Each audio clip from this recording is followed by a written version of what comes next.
আন্তর্জাতিক প্রসঙ্গ। ইসরায়েলের অব্যাহত বোমাবর্ষণ ও অবরোধে গাজা উপত্যকার ফিলিস্তিনিদের দুর্ভোগ পৌঁছেছে নজিরবিহীন পর্যায়ে।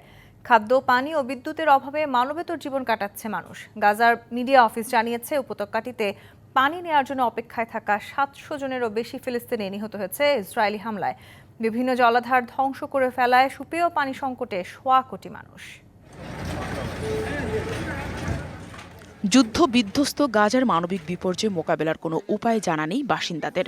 জীবন বাঁচানোর জন্য সামান্য পানি পেতে রীতিমতো গুলি খেতে হচ্ছে গাজাবাসীকে।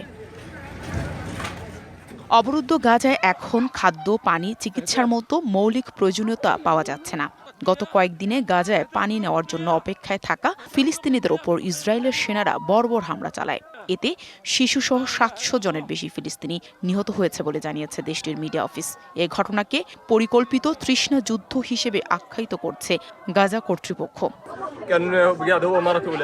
পানি বিতরণ কেন্দ্রে ক্ষেপণাস্ত্র হামলার পর রোগীদের ভিড় দেখে আমরা আতঙ্কিত হয়ে পড়েছিলাম।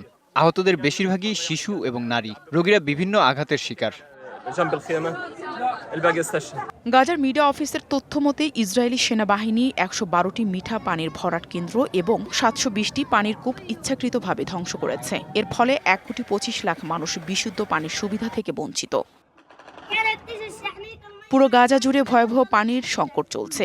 উপত্যকায় যে পানি পাওয়া যাচ্ছে তার বেশিরভাগই দূষিত ও লবণাক্ত। জীবনের ঝুঁকি নিয়ে ওই দূষিত লবণাক্ত পানি নিতেই হুমড়ি খেয়ে পড়ছেন গাজার বাসিন্দারা। তারা তাঁবু লক্ষ্য করে হামলা চালায়। পানি ভর্তি করার জন্য বাইরে ছিল অনেকে। চোখের সামনে সবগুলো প্রাণ চলে গেল। এদিকে আন্তর্জাতিক অলাভজনক সংস্থা ফ্রিডম ফ্লোরিডা কোয়ালিশনের জাহাজ হান্দালা ত্রাণ নিয়ে গাজা উপত্যকার দিকে যাত্রা শুরু করেছে। Nahida Rinthi, DBC news desk.